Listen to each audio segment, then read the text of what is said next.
Assalamualaikum warahmatullahi wabarakatuh. Selamat pagi. Coba tadi siapa ya namanya? Oh ada Lola, ada Zahra, ada Zara, ada Nabila juga, ada Kak Cia. Apa kabar nih? Udah pada mandi belum? Oke, hari Kamis ini adalah hari kedua untuk full workshop. Nah, jangan lupa absen ya, yang belum absen. Assalamualaikum, hari ini kita akan melakukan simulasi kerja di divisi Finance dan HRD. Nah, jadi sama seperti divisi admin dan IT, kedua divisi ini adalah divisi support atau pendukung ya, yang penting dari suatu perusahaan. Nah, divisi Finance atau keuangan bertugas untuk mencatat keuangan perusahaan yang mengelolanya, mulai dari catat pengeluaran, pemasukan, hingga bikin laporan keuangan. Sedangkan divisi HR bertanggung jawab atas pengelolaan sumber daya manusia seperti rekrut karyawan ya, pelatihan karyawan, gaji dan benefit, dan memastikan karyawan merasa dihargai serta produktif.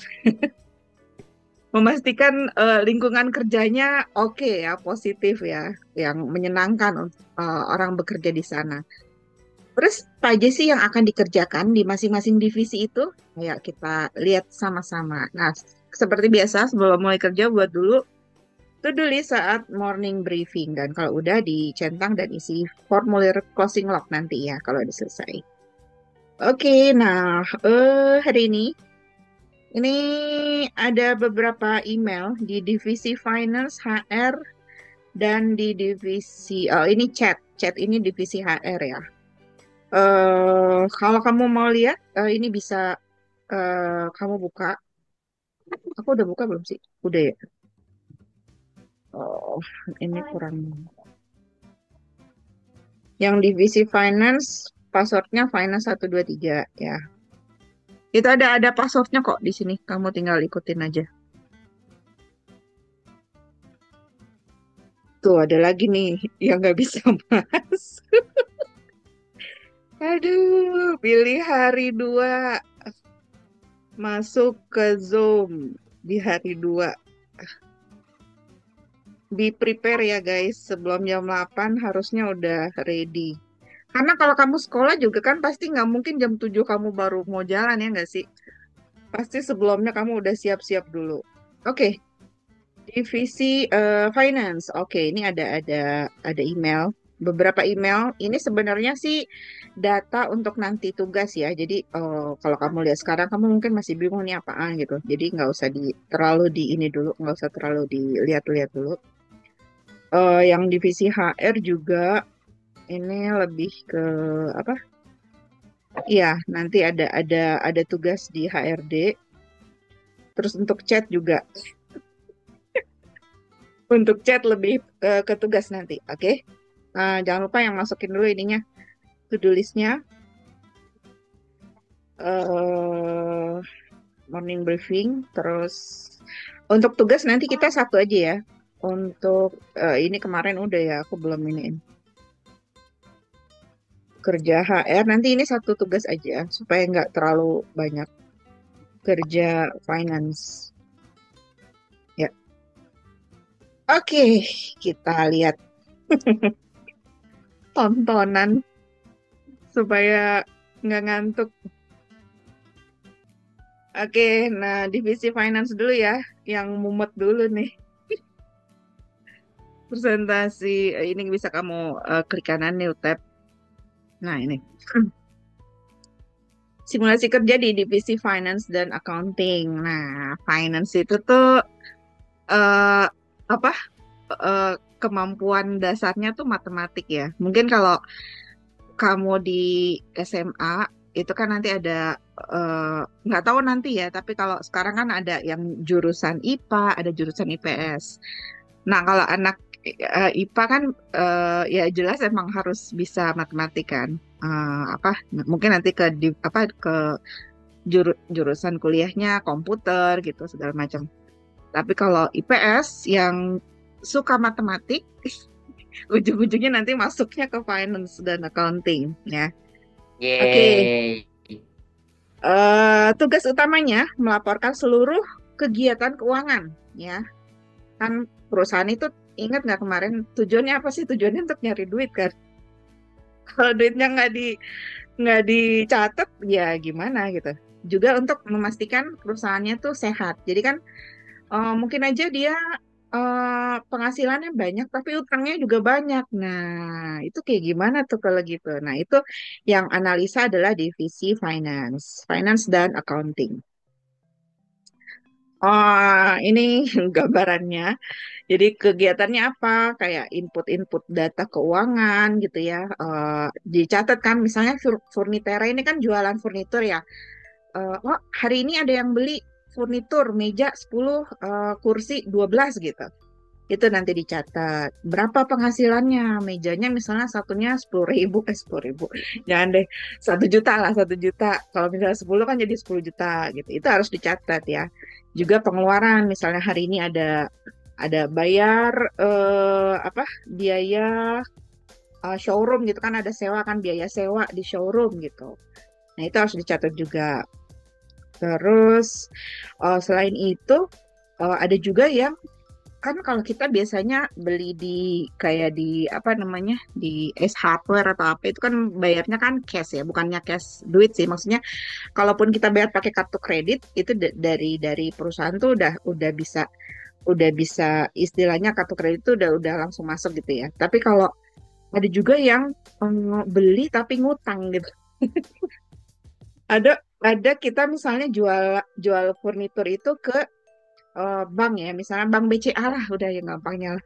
Bank BCA ceritanya kerjasama dengan Furnitera untuk mengadakan furnitur di kantor dia, tapi dia bayarnya ngutang gitu. Jadi dia bayarnya 1 bulan kemudian baru dia mau bayar gitu. Nah, itu tugas finance adalah mengingatkan si klien-klien ini, si pembeli ini bahwa kamu kan kemarin ngutang kan, tolong bayar dong gitu. Kalau kalau kamu nggak ngingetin itu nanti dia lupa dan akhirnya apa?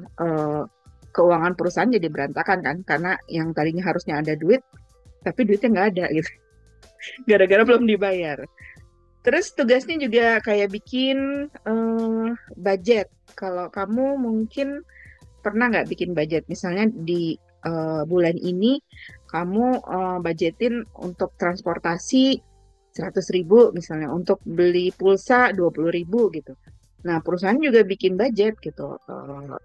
Untuk bulan ini kira-kira pendapatannya mau berapa ya kita targetin gitu. Terus juga untuk ya bayar-bayar ya.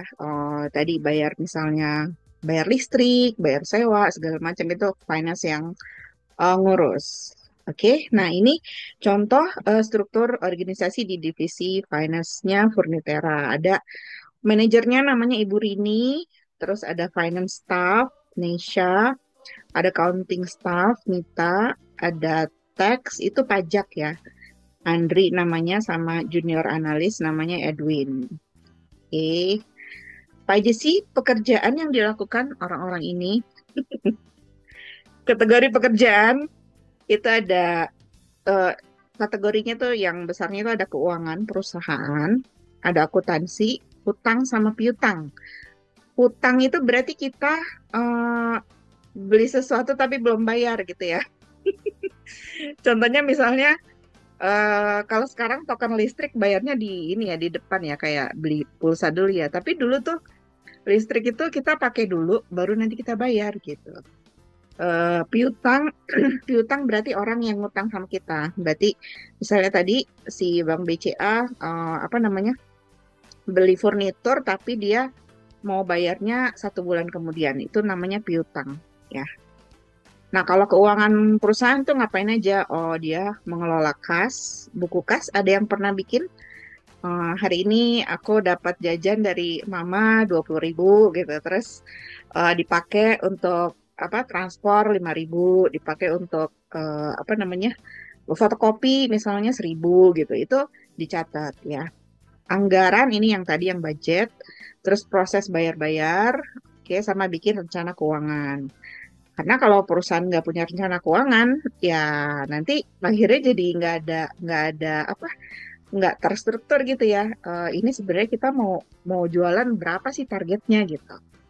Terus ada yang akuntansi, ini ada ngurusin buku besar, laporan keuangan, rekonsiliasi bank, jadi nyocokin antara laporan di kita dengan eh, situasi di rekening banknya gitu ya.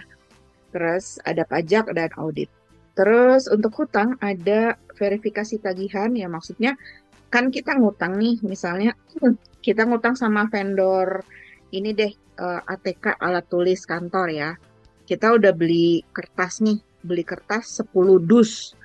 Terus kita belum bayar. Terus mereka ngirimin kan tagihan, siapa tadi namanya, Burini ya. Burini ini Fonitera udah beli 10 dus tapi belum bayar nih, saya kasih tagihannya ya. Oke. Terus pas datang ternyata tagihannya 11 gitu kan. Itu kan salah kan. Jadi harus verifikasi benar apa enggak nih yang ditagih sesuai dengan yang kita beli gitu ya. Jadwal pembayaran sama hubungan vendor. Ini tadi yang vendor alat tulisnya tadi. Untuk piutang, tugasnya membuat tagihan. Nah, kalau hutang berarti kan kita nerima tagihan dari si vendor kan. Kalau piutang berarti kita ngasih tagihan ke klien kita. Dan kita harus ini nagih pembayaran debt collector untuk apa namanya, pembelian yang belum dibayar ya, sama rekonsiliasi. Oke. Nah, ini lebih ke ini deskripsinya sih. Tadi kan aku apa jelasin secara garis besar ya. Kalau cash flow itu memastikan arus kas mencukupi ya untuk operasional. Terus budgeting berarti membuat rencana dan memantau realisasinya. Budgetnya sesuai dengan target nggak nih? Misalnya bulan ini targetnya pendapatannya 100 juta, tapi ternyata cuma 80 juta gitu. Terus kan pasti akan dibahas tuh nanti di meeting. Kenapa nih kok bulan ini pendapatan kita cuma 80, kan targetnya 100 gitu. Ntar bakal diobok-obok itu division manajernya tuh.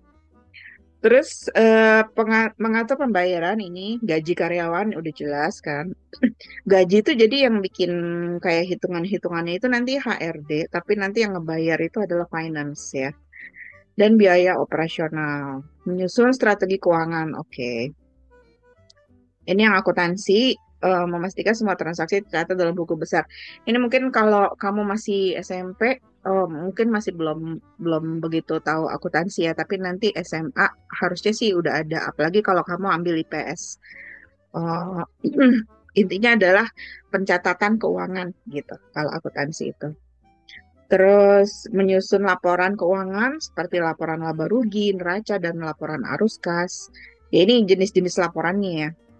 Terus memastikan saldo di buku sesuai dengan catatan bank. Ya, kadang-kadang beda karena mungkin ya udah kita udah masuk duitnya tapi belum kita catat gitu. Misalnya ada yang beli furnitur, terus udah transfer nih, tapi si orang finance-nya ini belum nyatet bahwa kemarin ada yang beli meja gitu. Makanya beda. Nah, ini tugasnya si accounting adalah untuk memastikan saldonya sama gitu ya. Terus mengurus kewajiban pajak. Nah, ini pajak banyak banget nih kalau kita ya sebagai pelajar kan kita nggak tahu tentang pajak ya. Tapi ntar kalau kita udah kerja, kita digaji, misalnya kamu gajinya 10 juta nih per bulan. Itu nanti kamu kena pajak gitu. Kamu harus bayar ke pemerintah gitu. Dan itu eh, nanti yang bayarin perusahaan sih, otomatis dipotong gitu gaji kamu. Misalnya gaji kamu 10 juta, pajaknya 10 juta, 1 juta gitu ya. Jadi nanti yang kamu terima 9 juta gitu. Nanti itu sih yang yang bayar perusahaan, cuman ya yang ngerjain ya divisi finance ini gitu. Ya, ada PPN, PPH. PPN tuh pajak tambahan nilai, PPH itu pajak penghasilan. Terus audit preparation, nah ini untuk audit tuh kayak proses untuk ngecek apakah proses di finance itu sudah berjalan dengan baik dan benar gitu. Terus invoice verification itu yaitu tadi ngecek tagihan, payment scheduling, membuat jadwal pembayaran, vendor itu maksudnya komunikasi dengan tadi yang kita ngutang ke si apa toko alat tulis itu, terus mengeluarkan tagihan ke pelanggan, melakukan penagihan, pembayaran yang jatuh tempo sama pembayaran. Oke, ini yang tadi cuman lebih jelasnya aja ya, cuman lebih detailnya aja.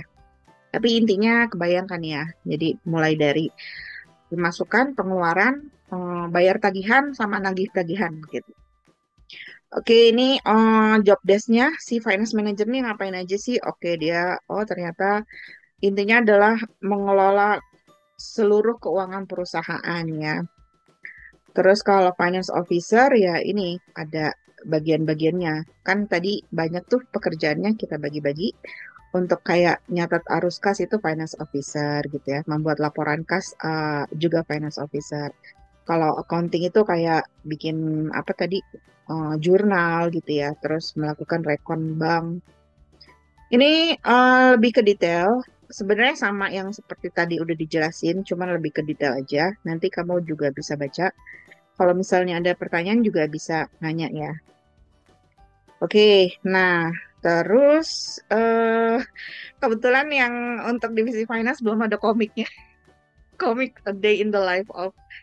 Jadi si manajer finance ini Bu Rini pas datang, oh iya yang dia lakukan adalah oke jam 8 misalnya datang cek email terus ngecek laporan cash flow. Cash flow tuh arus kas ya.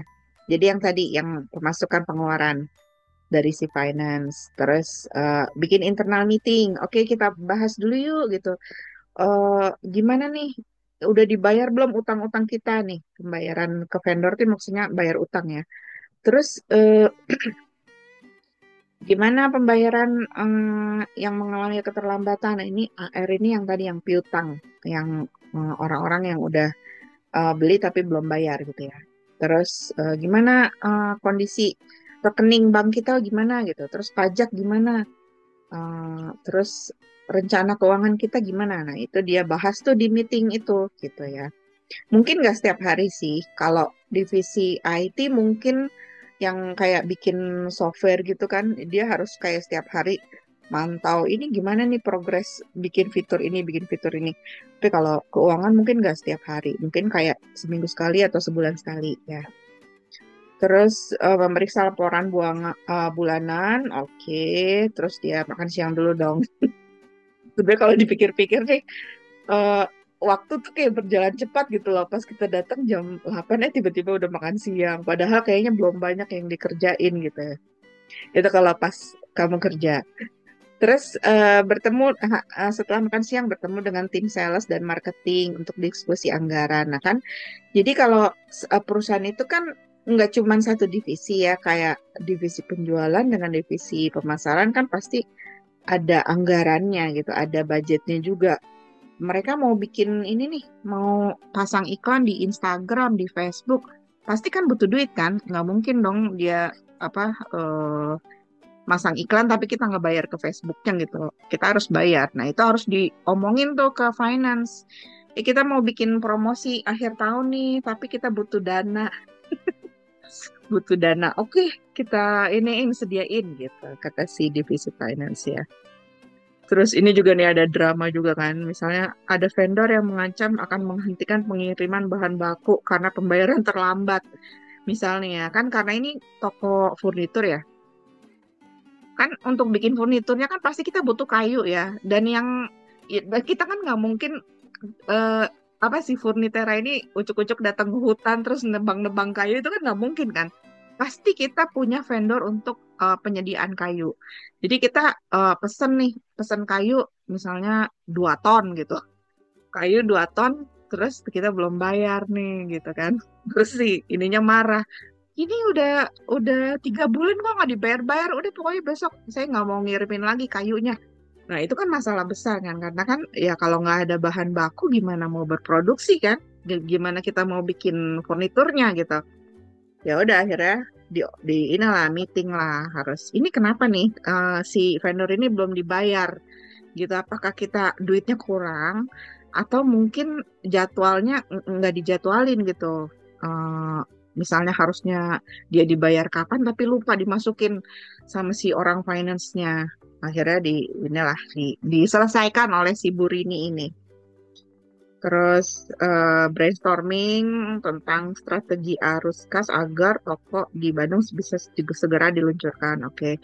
Jadi untuk setiap pengeluaran, setiap kebutuhan bayar-bayar itu harus selalu koordinasi dengan finance. Karena kenapa? Karena duit perusahaan itu nggak setiap hari ada gitu. Karena kan itu kayak duitnya berputar ya. Kita nerima duit dari penjualan furnitur. Tapi kita juga ngeluarin duit untuk bayar-bayar itu tadi kan, bayar listrik segala macam.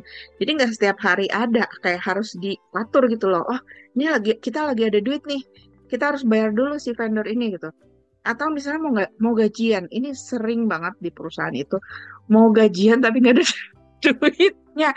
Bukannya karena nggak laku gitu, laku cuman kasnya itu pada saat itu lagi nggak ada kas gitu. Nah makanya si finance ini harus pintar-pintar. Udah mau gajian nih kita harus spare, kita harus sisain. Misalnya hari ini nerima pembayaran 100 juta untuk pembelian furnitur. Besok kita mau gajian. Total gajian dari seluruh karyawan 150 juta. Berarti kita harus ngejar nih 50 juta lagi harus harus datang, dapat nih. Jadi yang apa klien-klien yang hutang ditelepon-teleponin kan, Bu bisa nggak dibayar gitu hari ini gitu karena besok kami mau gajian. Nggak ada duit buat bayar gaji. Seringkali itu masalahnya. Jadi harus ada pengaturan kas supaya si perusahaan itu bisa ya itu ngebayar kamu gitu kan, ngebayar si karyawan dan segala macam. Oke, jadi kira-kira itu tugasnya si manajer finance.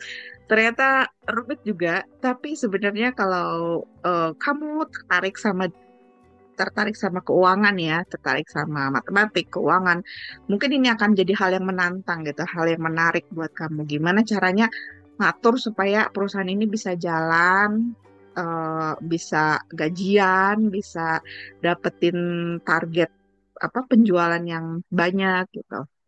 Itu termasuk tantangan di divisi finance. Oke, time to work.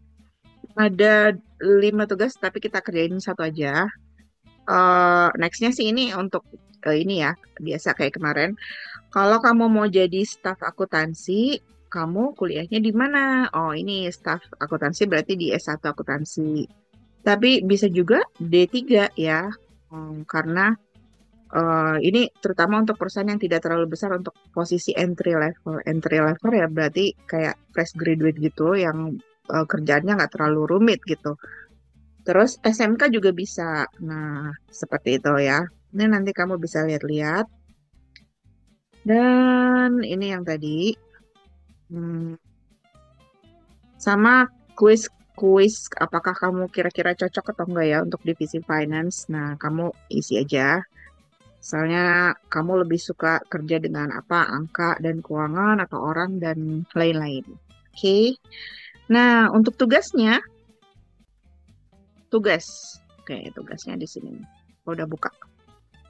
Ini ada 5 pilihan, ada membuat cash flow, arus kas, membuat invoice, terus rekonsiliasi bank. Invoice ini tagihan ya. Jadi yang tadi, yang ada klien kita yang udah beli tapi belum bayar. Itu kita harus bikin invoice-nya, tagihannya. Rekon bank tadi ngecek apakah rekening di bank sama dengan laporan penjualan gitu ya. Kalau penjualan kita udah 10 juta tapi di bank cuma 5 juta itu kan jadi pertanyaan kenapa nih? Kenapa selisih gitu? Ada sesuatu yang salah kan berarti. Nah, itu tugasnya si akunting itu untuk ngecek. Terus menyiapkan laporan laba rugi dan follow up piutang pelanggan. Ini yang tadi yang kita nyuruh-nyuruh pelanggan. Ayo cepat bayar-bayar. Mungkin yang nomor 1 dulu aja kali ya. Tugas 1. Cash flow harian menyusun laporan arus kas harian. Cash flow harian atau laporan arus kas adalah laporan yang menunjukkan pergerakan uang masuk, pemasukan, dan uang keluar, pengeluaran setiap harinya. Tujuannya kenapa kita harus bikin ini? Supaya kita tahu berapa sih uang perusahaan yang kita punya di saldo akhirnya itu berapa gitu. Untuk memastikan perusahaan memiliki cukup uang untuk membayar kebutuhan sehari-hari. Nah ini, untuk mastiin kalau kamu bisa gajian, kita harus tahu saldonya kan? Masa kita nggak tahu saldonya? Nah, cara ngitung saldonya gampang sebenarnya. Saldo awal ditambah pemasukan dikurang pengeluaran. Ya. Nah, ini kayak gini nih contohnya nih. Jadi, laporan cash flow itu arus kas tanggal 26 Desember misalnya. Uraian saldo awalnya 50 juta. Oke. Nah, ini masuk masuk kita masukin aja ke sini saldo akhir ya. Terus hari ini ada penjualan satu set meja makan ke Ibu Rina. Eh, sebentar. Oh, ini harusnya di sini dong ya. Pemasukan. Kan dia penjualan tunai ya. Sorry, sorry. Ini salah nih. Ini harusnya sebelah sini nih. Terus saldo akhirnya berapa? Kalau misalnya uangnya bertambah ya berarti kan saldo akhir tadi saldo awal ditambah pemasukan dikurang pengeluaran. Jadi sekian saldo akhirnya. Nah, ini masih kosong nih. Ini adalah yang akan kita isi ya di sini. Ini ada saldo awalnya. Ini transaksinya penjualan tunai satu set, pembayaran tagihan listrik, pembelian bahan baku, penerimaan DP, bla bla bla. Ini kita masukin ke dalam tabel ini. Caranya kamu buka dulu di Google Drive, bikin file drive, eh, kita bikin file di, kamu bikin folder ya divisi finance lah. Bikin ini Google Sheet, kasih judul laporan cash flow Unitera. Laporan cash flow Unitera. Oke. Terus kamu tulis di sini kan tadi ada tanggal, terangan, pemasukan, pengeluaran, saldo akhir. Terus kamu masukin deh yang ini yang tadi. Yang ini nih. Ini satu-satu kamu masukin. Enggak, ini copy paste dulu aja. Copy paste ke sini dulu aja. Nah, ini berarti tanggal 26 Desember 24. Saldo awal berapa tadi kan? 50 juta. Nah, ini supaya kelihatan, ini kita bikin apa? Number aja supaya Yang kelihatan saldo awal koma. tuh di pemasukan, Kak. Kenapa? Saldo awal di Saldo pemasukan awal. ya, Kak. Iya, maksudnya kan dia baru baru dapat di sini gitu, baru baru kita masukin. Sebenarnya sih harusnya ada di sebelah sini gitu. Cuman ini saldo akhir untuk yang saldo awal ini kayak sama gitu, karena kan sebentar. Nah, jadi kalau baru nyatet ya saldo akhirnya sama kayak saldo awal. Nah, nanti ini di Desember 24 ini kan tadi apa? Penjualan satu set meja makan. Ini kamu copy paste aja nih.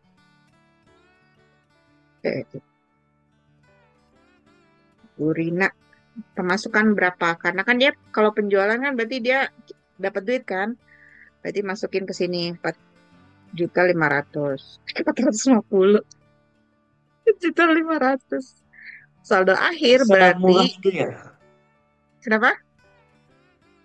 Kok semurah itu ya? Iya, contoh doang. Harga meja Tambah dulu. pemasukan dikurang pengeluaran gitu. Ini ada rumusnya nih.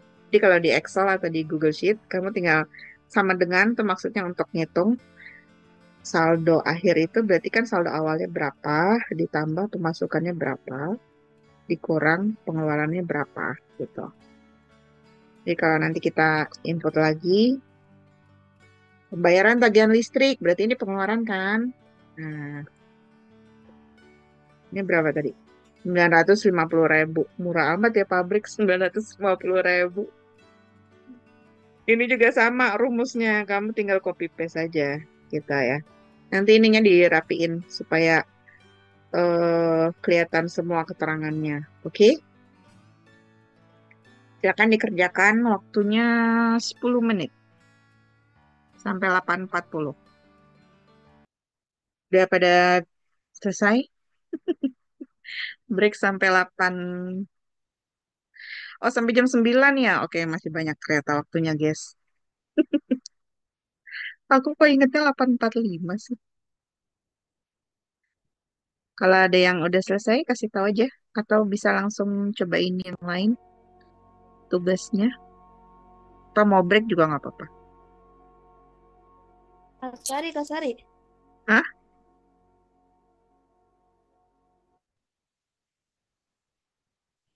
Kenapa, kenapa? Tadi nanya apa? Kak, Ya, yang pembayaran angsuran pinjaman bank itu masuk pengeluaran atau pemasukan? yang mana nih? Oh, ini. Ini pengeluaran. Karena kan kita minjem minjem minjem uang bank ya, misalnya kita mau ngadain apa pameran furnitur tapi kita nggak ada duit, jadi kita minjem ke bank nih, terus nanti dicicil. Bank bilang ya udah nggak apa-apa nih, saya pinjemin 100 juta tapi cicil ya setiap bulannya sekian gitu. Nah itu kita masukin ke pengeluaran gitu. Oh, oh, oke. Kasih, Kak. Ya, ya.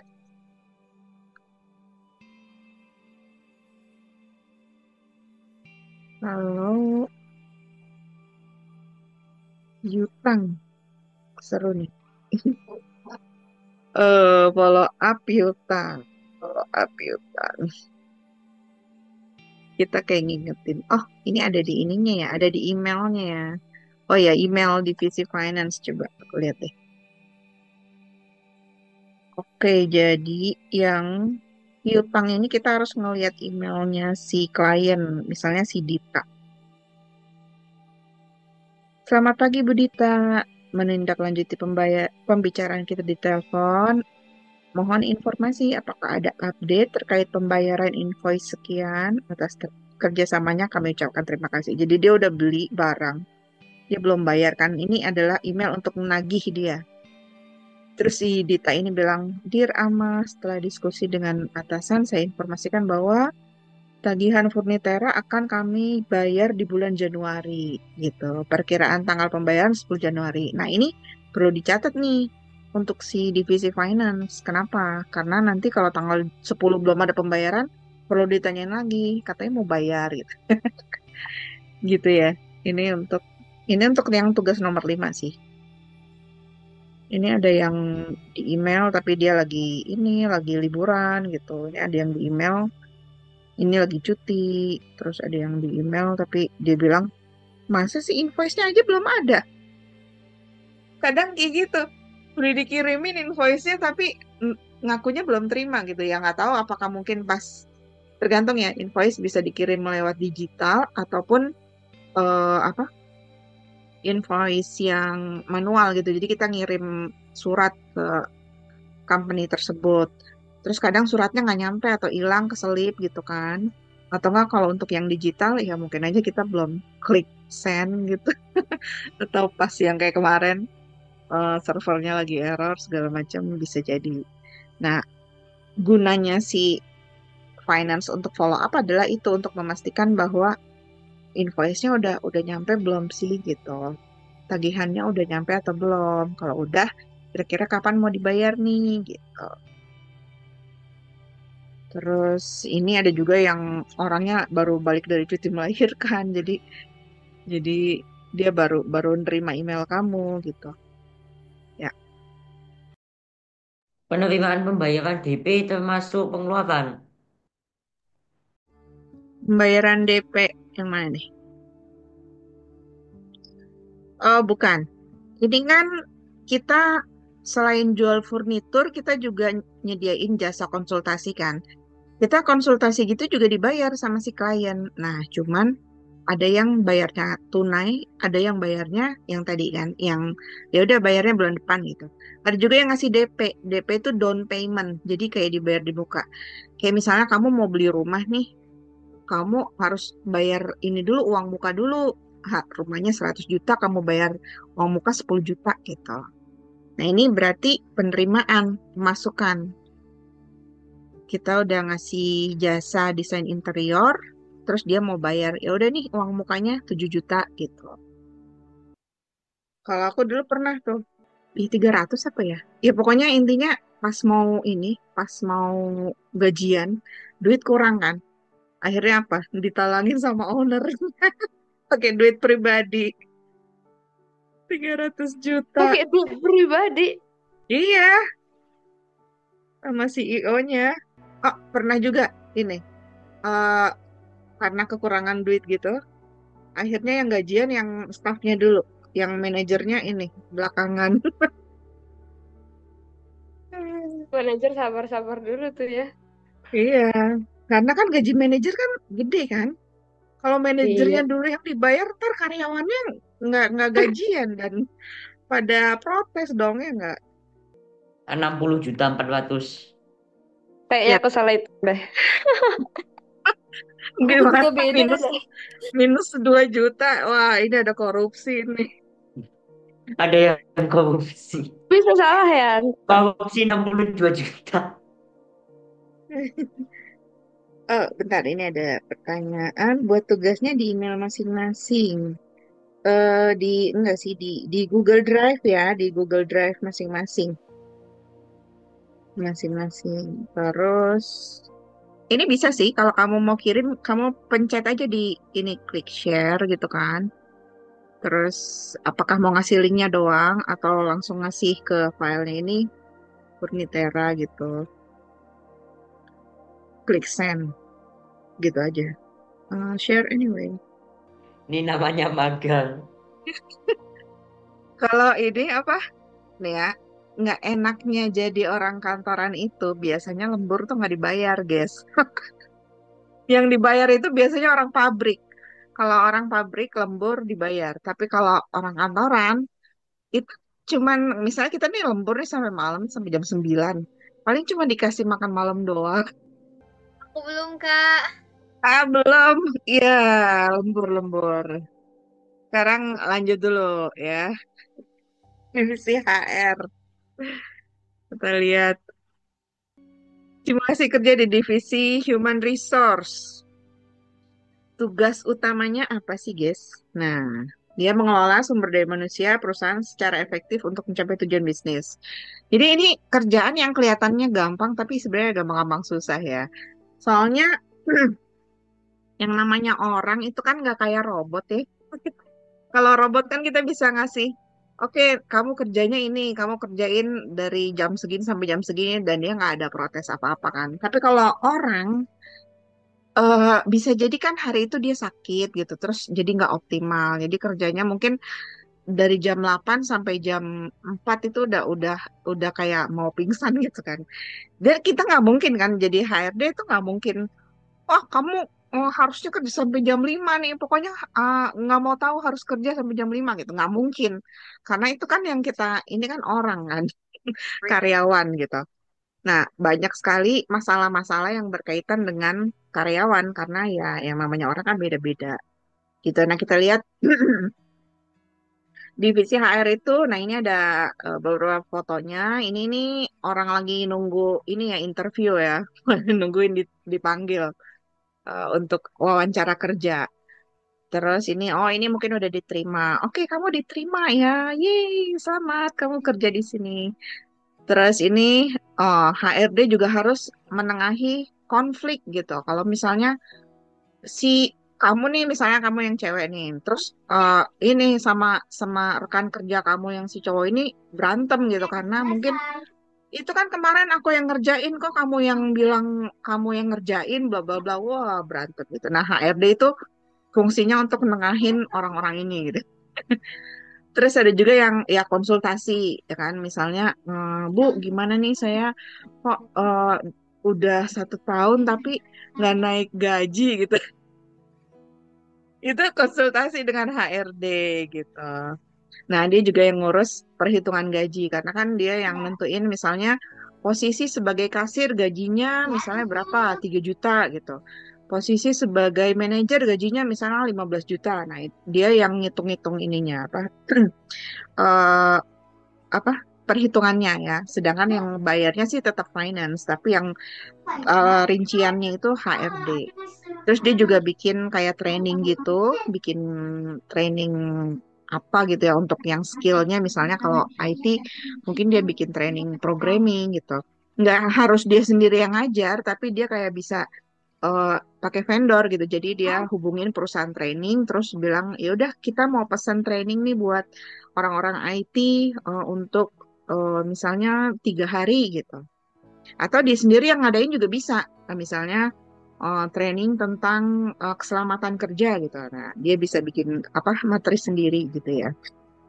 Oke, jadi ini struktur organisasi human resource di Furnitera. Ini ada manajernya namanya Bu Maria, terus rekrutmen spesialis. Jadi dia tugasnya untuk ngurus tentang ya ini rekrutmen, nyari apa membuka lowongan kerja ya.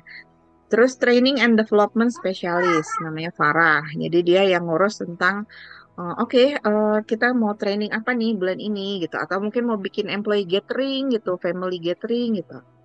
Compensation dan benefit specialist. Jadi dia yang apa nentuin misalnya posisi ini dapat benefit tuh maksudnya di luar gaji ya, keuntungan di luar gaji. Misalnya kamu gajinya 5 juta, tapi kamu juga dapat tunjangan telepon. Jadi kalau kamu nelpon, kamu bisa minta penggantian uang telepon gitu. Atau enggak kamu bisa dapat mobil, bisa. Kalau kamu manajer ya kamu bisa dapat mobil gitu. Atau apalagi benefit si karyawan tersebut. Nah, ini employee relation ini lebih ke yaitu hubungan dengan karyawan. Misalnya kayak tadi yang apa ada konsultasi atau misalnya ada konflik atau apa gitu ya. Oke, nah ini kategori besarnya rekrutmen tadi, training, administrasi karyawan sama tadi eh, hubungan dengan karyawan. Ini masing-masingnya ini simple aja. Rekrutmen itu siapa yang belum nge-mute ini? Sorry ada suaranya soalnya. Oke. Nah, rekrutmen untuk membuat job posting terus di portal lowongan kerja. Bisa jadi dia postingnya di website sendiri, bisa nggak mesti di apa portal lain gitu. Terus menyeleksi, nah ini menyeleksi CV. Ini ribet loh karena kan ya banyak kan. Bayangin aja kalau satu kerjaan yang ngelamar itu sampai 500 orang, itu kamu gempor banget. Nah, ngerjain ini. Jadi, walaupun aku IT, tapi kan jadi si orang HRD-nya dia nggak tahu gimana cara cara nyeleksi orang IT gitu. Jadi aku yang disuruh suruh ngeliatin gitu. Ini oke nggak nih kualifikasinya gitu? Bisa nggak sih dia apa bahasa programming ini bisa apa enggak? Nah, itu aku ini nih, aku bikinin kayak apa tesnya gitu. Jadi aku siapin soal tes programming, terus dia yang ngerjain, terus aku yang ngecek ya udah oke atau belum gitu. Itu takes time banget gitu. Jadi bukan bukan pekerjaan yang kayaknya gampang tapi ternyata susah gitu. Terus jadwalin sama koordinasiin wawancara. Ini juga banyak ininya nih, banyak hambatannya. Biasanya si ininya, si usernya. Jadi user tuh maksudnya si division manager atau supervisor dari si karyawan baru ya. Misalnya divisi finance, dia lagi nyari orang pajak, orang yang bisa ngerti pajak gitu.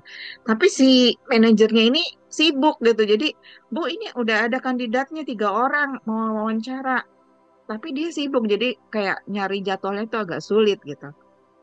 Terus ya ini ngasih laporan hasil wawancaranya gimana, siapa yang dipilih, oke. Terus untuk yang training dia yang bikin modul pelatihannya untuk, nah kalau di Furnitera ini kan ada toko ya, jadi ada karyawan toko juga harus di training ya nggak. Kalau misalnya dia nggak di training nanti bingung gimana caranya ngelayanin apa pelanggan di toko tersebut gitu. Terus untuk yang di kantor juga yang di pabrik. Nah, ini juga lebih penting nih karena kan di pabrik ini kan banyak ininya ya, harus keselamatan kerjanya harus terjamin gitu. Jangan sampai dia aduh nauzubillah zalik salah make mesin terus terluka gitu. Waduh, itu perusahaannya bisa dituntut habis-habisan ya enggak. Terus ngatur jadwal pelatihannya, terus bikin kebutuhannya apa sih divisi ini kamu kebutuhannya apa untuk pelatihan apa gitu. Terus untuk yang ini administrasi karyawan ya kayak database karyawan kan tentu harus disimpan dong data pribadinya, kontak sama absensinya. Nah, jadi yang kemarin divisi admin ngurusin absen, nanti datanya dikasih ke HRD, nanti HRD yang ngecek. Oh, ini nih ternyata yang suka telat nih si X nih. Bapak, misalnya Bapak Tono, dia sering bolos, sering nggak ada berita, tiba-tiba nggak masuk kantor gitu.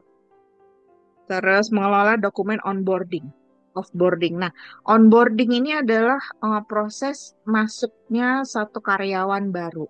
Jadi begitu ada karyawan baru yang masuk, itu harus ada kayak orientasinya gitu, bukan ospek. Ini orientasi atau ya onboarding itu kayak kemarin kan divisi IT kan bikinin itu tuh formulir untuk bikin akun.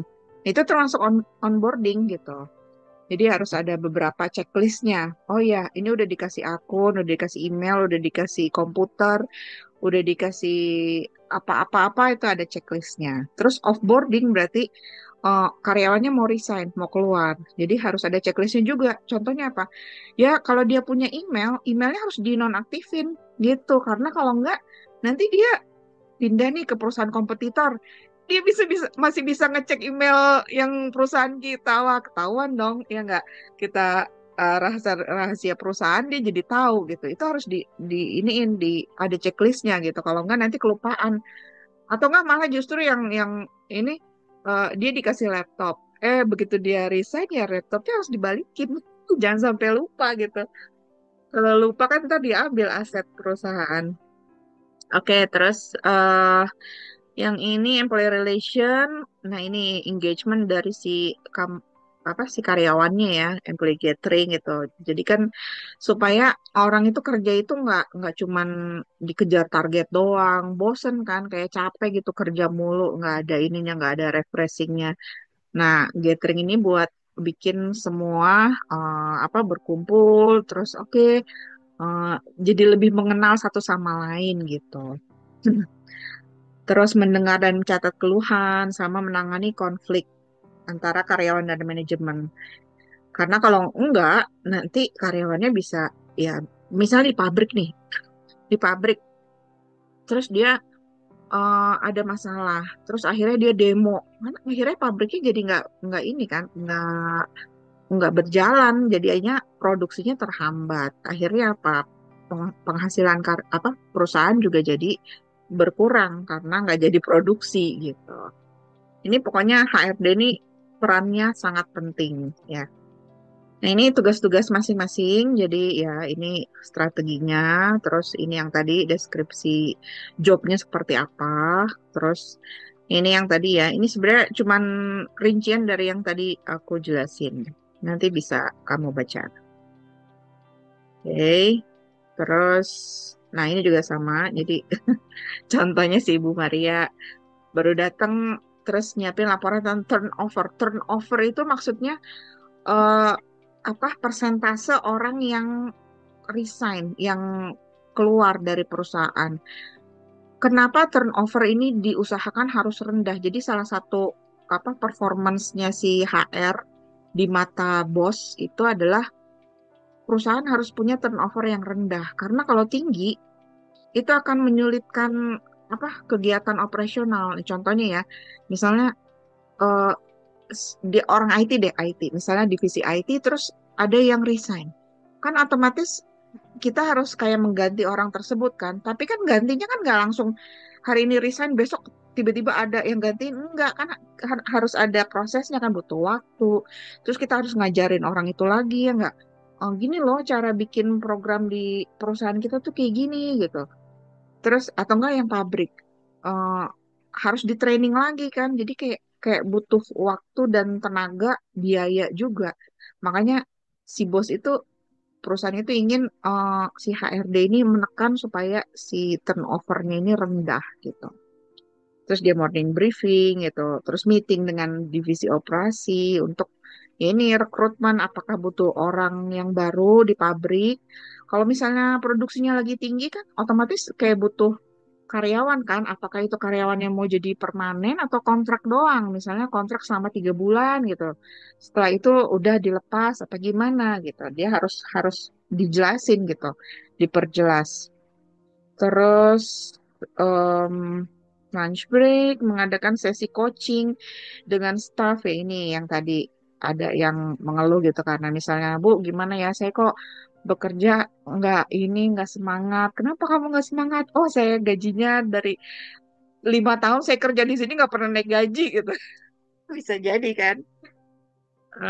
Terus dia rapat dengan tim dengan CEO dan manajemen ya ini tadi turnover lagi.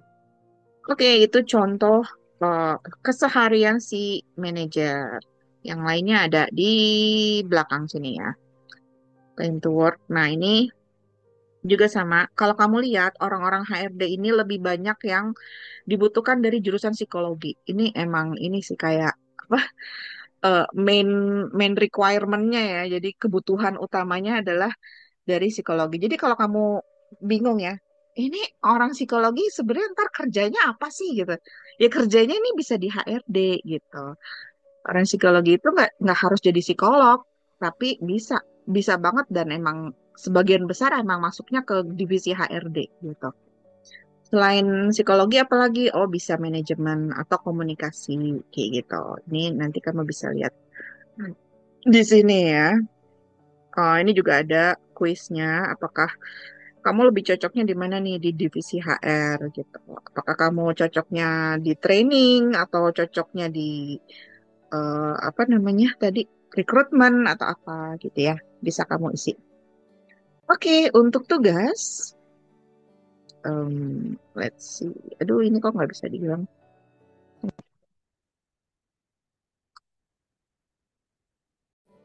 Ah, tugas divisi HR.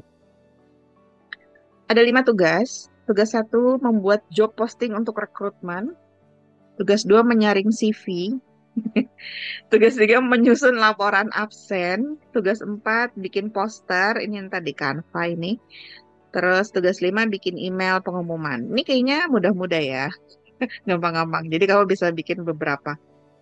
Kalau misalnya tugas 1, jadi ini ada diberikan deskripsi posisi dan diminta untuk buat job posting. Job posting itu iklan lowongan kerja ya.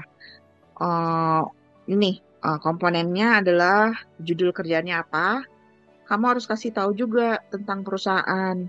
Terus deskripsi kerjanya apa, tanggung jawab, kualifikasi, lokasi kerjanya di mana, benefitnya gajinya berapa gitu kan. Cara ngelamarnya gimana. Ini kalau kamu lihat langsung job street ya, job street Indonesia misalnya. Misalnya tadi divisi akuntansi deh. Kita langsung mencari aja. Job posting tuh kayak gimana? Kayak gini contohnya. Aku cari yang ada gajinya nih, payroll staff. Nah, dia harus ngasih tahu kan, oh tanggung jawabnya apa? Oh ini, kerjaannya apa? Ini. Kualifikasinya apa? Dia harus tahu ini. Dari mana dia taunya? Ya dia harus ngobrol sama divisi yang terkait gitu. Jadi kalau ini apa payroll ini divisi HR ya, berarti harus ngobrol dengan ya ini orang HR. Tapi kalau misalnya finance, berarti harus ngobrol sama orang finance. Apa yang dibutuhkan gitu. Kayak gitu ya. Nah, intinya adalah bikin job posting. Ini job Kak, postingnya ada contohnya kayak gini, judul kerjaan, tanggung jawab, kualifikasi, lokasi, benefit, bla bla bla. Petunjuknya cek email dari division manager yang butuh karyawan baru dan dari compensation benefit. Oke, emailnya si HRD kamu bisa buka di yang ini, yang di atas tadi nih. Passwordnya HR123 ya. Nanti munculnya kayak gini. Nah, ternyata si Bu Kak, Lydia. Ya, siapa? Nanya. aku udah ngeliat chat itu kesel banget kayak yang pe ada lowongan nggak? Iya, itu tugas 2 tuh. Itu ntar tugas 2. Kalau tugas 1 cuman gini. Jadi si Bu Lydia ini, Minim nah ini si Bu Lydia ya, salesman dia. Dia jam 6 pagi udah nge-WA gitu. Pagi ama bulan depan toko di Kemang mau opening, belum ada kasirnya, tolong cariin ya. Sorry, urgen banget. Nanti saya email. Wah, mepet banget, Bu. Ha, oke, siap, Bu. Kalau udah ada nanti saya segera posting. Oke. Terus dia juga WA ke ini, compensation benefit specialist. Jadi si Lydia ini nge-WA ke bagian rekrutmen kan. Nah, bagian rekrutmen nanyain ke compensation, bro. Untuk job posting karyawan baru Bu Lydia, lo udah tahu belum benefitnya gimana? Terus dia bilang, ya gue masih di jalan bro, ntar pas sampai kantor gue email lo ya. Kalau benefit sih standar aja gitu. Oke, jangan lama-lama, gue mau posting pagi ini. Soalnya urgen si Bu Lydia karena bulan depan udah opening. Aman bro, ini juga udah mau nyampe nih katanya gitu. Oke, nih Bu Lydia ternyata nge-email kayak gini. Dear Ama, kita butuh kasir toko, pembukaan toko baru di Kemang, lokasi di ini. Intinya kasir ini akan bertanggung jawab untuk semua transaksi bla bla bla. Nah, ini berarti ini nih nanti masuk ke tanggung jawab ya. Nanti kamu ibaratnya kayak bikin rangkumannya. Apa aja sih yang dibutuhkan? Oke, yang pertama bertanggung jawab memberikan pelayanan, bertanggung jawab untuk membantu customer dengan ramah, terus bertanggung jawab untuk menangani keluhan pelanggan, terus bertanggung jawab untuk menjaga kebersihan area kasir gitu. Bertanggung jawab untuk perhitungan stop of name gitu ya. Itu nanti masuk ke yang ini, yang ini tanggung jawab utama. Ini kan masih kosong, itu kamu isi. Terus kualifikasinya apa? Oke, minimal lulusan SMK. Oke, minimal 1 tahun sebagai kasir. Terus apalagi bisa mengoperasikan mesin kasir dan EDC transaksi non tunai. Kayak gitu, itu masuk ke kualifikasi. Terus detail benefit kamu koordinasiin ke Ardi, dia jurusan lagi. Dia bagian compensation. Nah kan tadi ini si Ardi ini bilang, bro ini daftar the benefit buat lowongan kasir bully dia ya. Gaji budgetnya 2,4 sampai 2,8. BPJS, tunjangan makan, insentif, lingkungan, peluang pengembangan karir, seragam, dapat THR juga. Oke. Ini berarti bisa kamu isi. Ini kamu copy paste aja ke email, buka Gmail, terus ini kamu copy paste. Terus nanti kamu isi yang masih kosong ya, yang tanggung jawab, kualifikasi sama benefit. Itu kalau mau ngerjain tugas satu. Kalau tugas dua, menyaring CV. Nah, ini ada di email nih. CV orang nih. Oh, ada yang lamar nih. Ada si Brian, Ani, Dedi, Citra, Erina gitu. Nah, kamu bisa lihat, oh si Erina ini ternyata dia pendidikannya apa? Oh, dia lulusan SMA. Terus pengalaman kerjanya apa? Keterampilannya apa gitu ya. Terus ada juga yang di chat. Pe, ada lowongan nggak? Ini sering banget terjadi karena ya namanya ya orang beda-beda ya. Ada yang ngerti, ada yang nggak ngerti, terus dia yang apa di chatting kayak gini nih sama HRD dibiarin aja, dicuekin aja karena kan nggak begini dong caranya kalau mau ngelamar kerjaan tuh nggak gini gitu. Terus ada juga Minimal yang ini, assalamualaikum gitu kak. Aduh. Ya ada pe yang pe pe. nge-WA, saya ingin ngelamar kerjaan, bla bla bla. Ya, sebenarnya rapi sih, cuman masalahnya kan di job postingnya itu dimintanya di email. Kenapa dia jadi nge-WA gitu. Nah, itu perhatiin ya kalau misalnya ada job posting kayak gini. Nanti kan ada ini eh, gimana cara ininya, cara ngelamarnya, apakah email, apakah klik ini nih lamaran cepat atau gimana gitu. Kalau disuruhnya email tapi kamu malah ngechat, bisa-bisa ini nggak diproses karena ribet masa dia harus mindahin ini download dulu terus masukin ke server ya ribet jadi jangan sampai salah salah cara buat ngelamar kerja ya. Oke, silakan waktunya sampai jam 9.40, masih 20 menit. Mau pilih yang mana aja boleh sih, tugas satu apa tugas yang lain.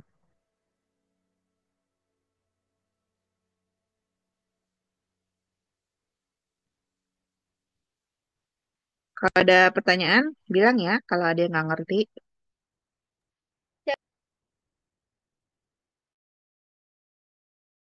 Berarti kakak juga sering dapat message yang PPP itu. Iya, dulu pernah pas yang lagi nyari programmer itu ada yang WA, terus ada yang ini, ada yang email gini.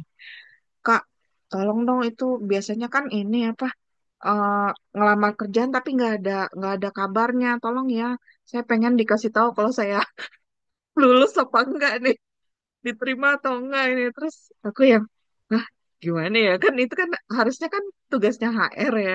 Cuman HR-nya kayak ya sibuk gitu. Terus aku bilang, iya iya iya ntar aku kasih tahu ke HR. Tapi nggak tahu deh sama si HR tuh dikirimin atau enggak kalau ditolak. Memang harusnya dari HR tuh ngasih kabar gitu. Oke, kamu diterima. Oke, kamu ditolak. Ya gitu. Ante job postingnya kalau udah dikirim di Furnitera itu ya? Ya, purnitera@cherryvitas.com.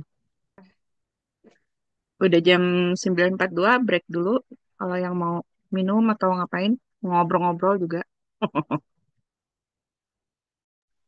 Iya ya, gimana gimana? Ante lebih suka kerja dari kantor atau dari rumah? Dari kalau sekarang dari rumah, kalau dulu dari kantor. Biasanya kalau masih muda sih pengennya dari kantor ya. Biar Soalnya dapat ya foto gitu ya. suasananya kan suasana beda gitu kan. Apa ketemu orang gitu terus kayak kita ngerasain bener-bener kalau di kantor tuh kayak gimana.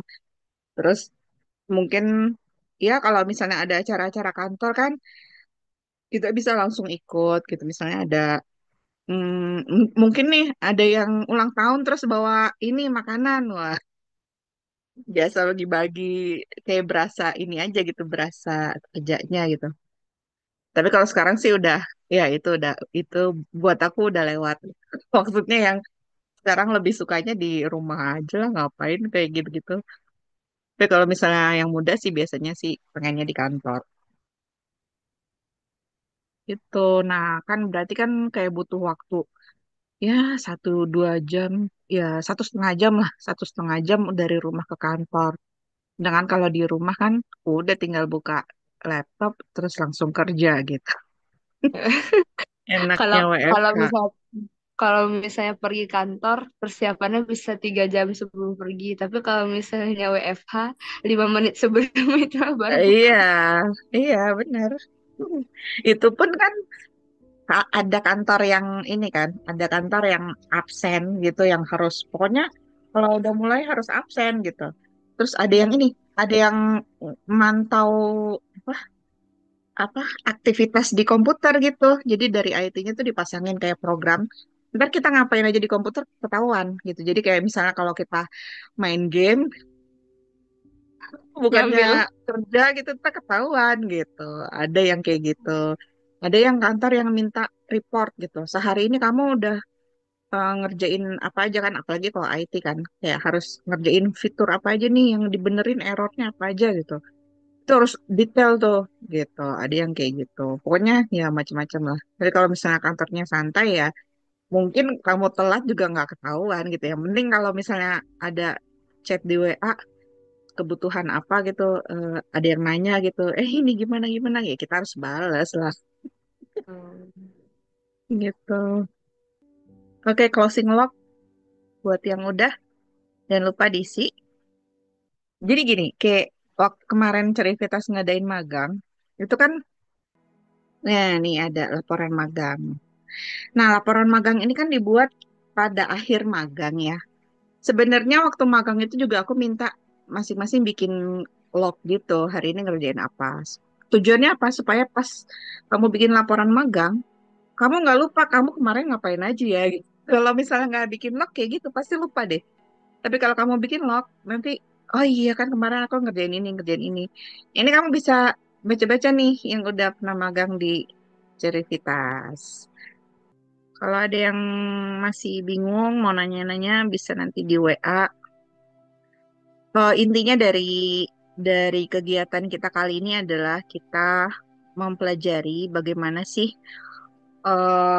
divisi HR sama finance bekerja. Nah, kan mungkin kalau kita sekarang pelajar ya, kita sehari-hari yang kita pikirin kan kayak misalnya besok pelajaran apa ya, biologi atau misalnya besok matematik, besok bahasa Indonesia segala macam. Tapi nanti pas kamu kerja kamu udah nggak mikirin itu semua lagi gitu. Mungkin ada yang nanya, "Eh, kalau gitu ngapain dong kita ini belajar ini nggak berguna dong?" Ya sebenarnya nggak bukan begitu gitu. Sekolah itu atau belajar itu sebenarnya untuk melatih kedisiplinan kamu gitu. Kayak misalnya setiap jam 7 harus ke sekolah. Ya sama nanti pas kamu kuliah juga kuliah dan kerja juga sama. Jadi setiap misalnya jam 8 mulai ke kantor gitu kan mulai kerja di kantor gitu. Jadi itu kan kayak kedisiplinan.